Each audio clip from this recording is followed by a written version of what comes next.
Hello everyone. Welcome back to Guide Pro. Is your phone battery draining much faster than usual even when you're barely using it? Most of the time, an unknown app running in the background silently is the reason. This can happen with social media apps, messaging apps, or even some system apps that keep updating without your knowledge. Let me show you exactly how to find and stop it. Open your phone settings and scroll down to battery. Tap on battery usage. Here, you will see how much battery each app is using, both on screen and in the background. For example, I used Instagram for about 1.5 hours of screen time, but its background usage shows almost 4 hours.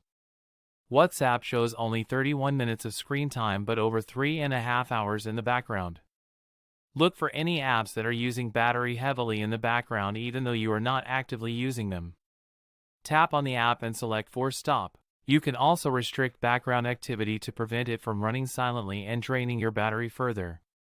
Doing this will significantly improve battery life and stop unexpected drains. It also prevents overheating and extends your phone's overall performance. Like this video if it helped you.